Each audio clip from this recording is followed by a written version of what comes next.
Hello, Zavrik here, and today I'll be reviewing one of my personal favorite villains that I built, Devastex. Zavrik, is that you? Where are you? I'm just narrating this video, Devastex. Sorry, but you can't touch me. Nonsense! I'm the fiercest warrior the Shadow Realm ever created. I will not be denied a chance at glorious combat. Wait, no. Fine.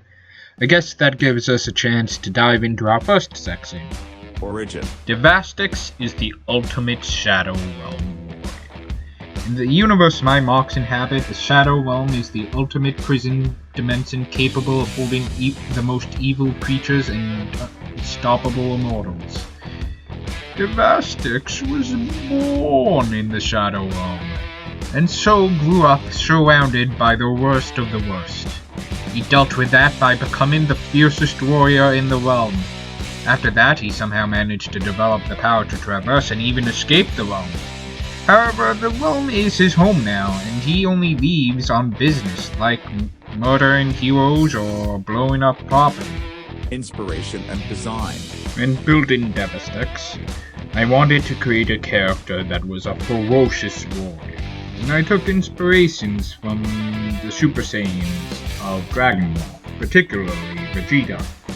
So I modeled the horns on his head to almost be reminiscent of anime hair.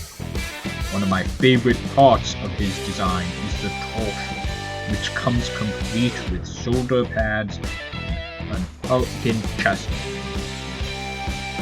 This back is fine, but not as cool as the front. For the arms, I put a lot of focus on the forearms. I find this gives him more of a bare-knuckle brawler, since a major part of this character is that he doesn't use any weapons, and that's why he doesn't use them. The legs were a little more difficult. I've used Roxy parts for forearms before, but this time I decided to use them for legs, giving Devastex some extra height.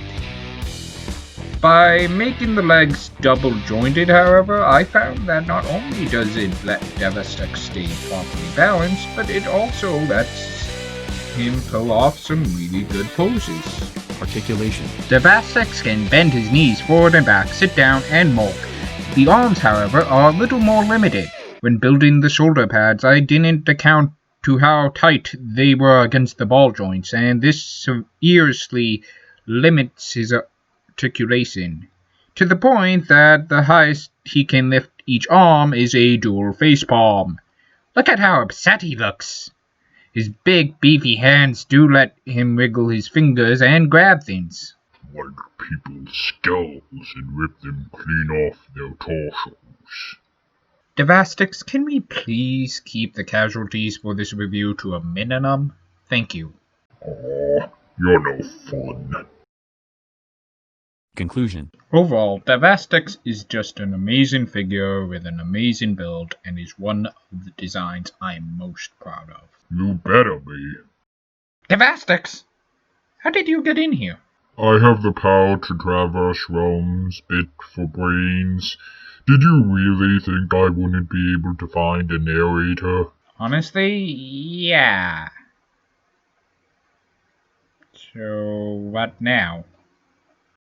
Well, I was going to pound you, but I've since reconsidered since you began praising me, so you can continue. So, Devastex is incredibly bold, intimidating, and powerful.